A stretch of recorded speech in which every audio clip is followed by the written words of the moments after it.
Le cycle cellulaire, c'est quoi? Le cycle cellulaire constitue un des destins cellulaires. C'est le processus fondamental par lequel la cellule mère se divise pour donner deux cellules filles identiques entre elles et à la cellule dont elles dérivent.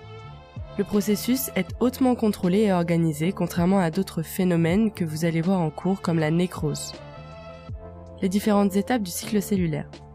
Le cycle se divise en plusieurs étapes ordonnées qui sont la phase G1, S et G2, qui forment ce que l'on appelle l'interphase, et la mitose.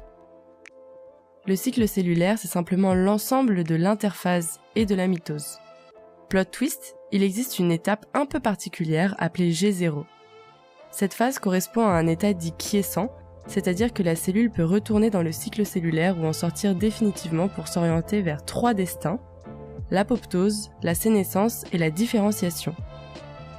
Remarque, toutes les cellules d'un tissu ne se divisent pas.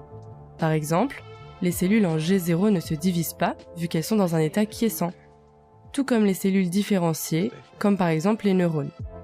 D'autre part, des cellules se divisent beaucoup, comme les cellules épithéliales. Pensez à la peau qui se régénère en permanence. Comment étudier ce cycle? Point important, comment mettre en évidence ce cycle? On utilise des méthodes de marquage au cours de la réplication, c'est-à-dire qu'il est possible d'étudier ces cellules au cours de la phase S. On parlera de deux techniques de marquage, à savoir le marquage à la thymidine tricier et le marquage au BRDU. Ces deux marqueurs sont des analogues de la thymidine. Cela veut dire qu'ils prennent sa place dans l'ADN et rendent ce dernier visible à l'étude par autoradiographie pour la thymidine 3H et immunohistochimie pour le BRDU. On peut aussi mesurer la quantité d'ADN dans toutes les phases du cycle par cytométrie en flux en utilisant un intercalant d'ADN. On trouvera d'ailleurs un profil dit asynchrone, car les cellules ne sont pas toutes au même stade du cycle cellulaire. Les CDK cyclines. Il faut savoir que le cycle cellulaire est régulé par l'activité des complexes CDK cyclines. Le CDK constitue la sous-unité catalytique du complexe, leur quantité reste constante pendant tout le cycle, et c'est leur activité kinasique qui varie.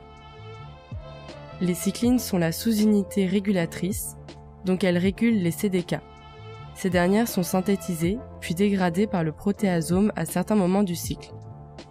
L'activité de la CDK dépend de plusieurs facteurs qui sont l'association à une cycline, indispensable pour avoir une activité, l'état de phosphorylation, activatrice ou inhibitrice, et de déphosphorylation, activatrice, en présence ou l'absence d'inhibiteurs de l'activité des CDK, comme P21 ou P27 par exemple, et la localisation subcellulaire. Vous devez connaître les différents couples de CDK cyclines présents tout au long du cycle. Nous verrons dans la deuxième partie le cycle cellulaire étape par étape. Tout d'abord, voyons le passage entre G0 et G1. Ce qui permet le passage de G0 vers G1, c'est la présence de facteurs mitogènes qui se fixent sur les récepteurs tyrosine kinase, ce qui entraîne l'activation de protéines G, RAS GDP, qui deviennent RAS GTP. La phase G1 est une phase dite de croissance, de décision et de préparation. Pourquoi de décision?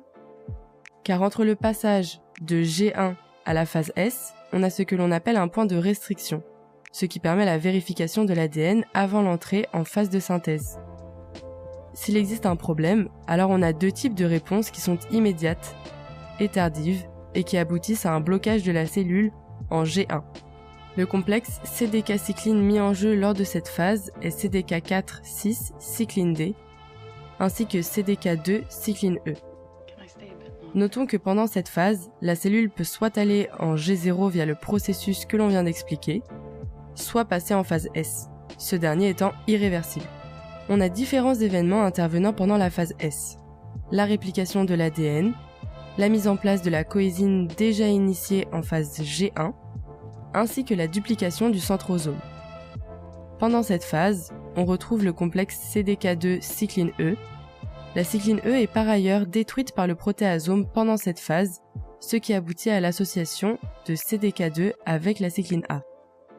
La phase G2 est la phase qui précède la mitose. On y retrouve donc le début de la condensation de la chromatine, la préparation du MPF et la séparation des centrosomes préalablement dupliqués en phase S. On note aussi la présence d'un deuxième point de contrôle qui correspond au point de vérification de l'ADN avant l'entrée en mitose. Son mécanisme est similaire au point de restriction de G1, c'est-à-dire que si un problème existe, différents systèmes vont permettre le blocage de la cellule en G2. Les complexes CDK-cycline retrouvés sont le CDK1 cycline B, correspondant au MPF, et le CDK2 cycline A. On a ensuite l'entrée de la cellule en mitose. Mais cette phase sera approfondie dans un autre cours.